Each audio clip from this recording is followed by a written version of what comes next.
হাজার হাজার নেতা কর্মীদের অংশগ্রহণে ব্যাপক উৎসাহ উদ্দীপনায় অনুষ্ঠিত হয়েছে কক্সবাজার সদর উপজেলার কুরুশকুল ইউনিয়ন বিএনপির দ্বিবার্ষিক সম্মেলন ও কাউন্সিল।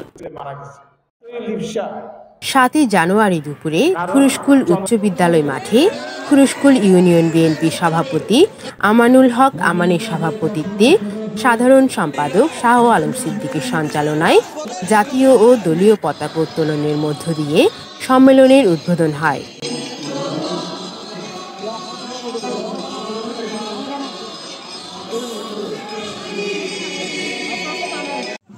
এর আগে বিভিন্ন ওয়ার্ডের নেতাকর্মী ও সহযোগী সংগঠনের নেতাকর্মীরা দলে দলে মিছিল সহকারে সমাবেশ স্থলে অংশ নেয়।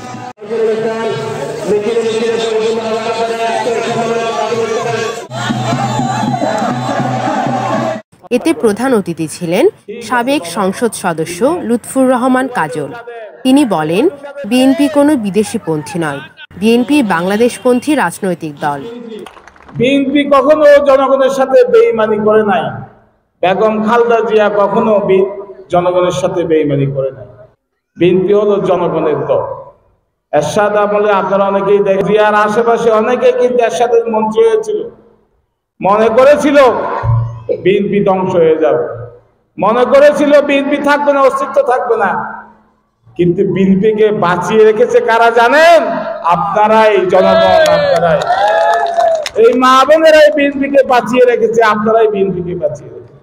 সম্মেলনের উদ্বোধক সদর উপজেলা বিএনপির আহ্বায়ক অবসরপ্রাপ্ত সুবেদার মেজর আব্দুল মাবুদ। প্রধান বক্তা ছিলেন সদর উপজেলা বিএনপির সদস্য সচিব সৈয়দ নূর সওদাগর।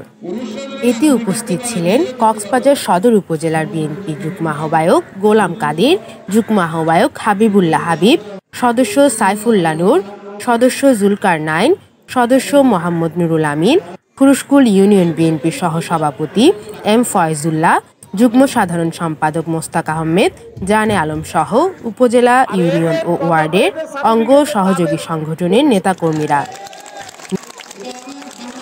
News desk, CCN.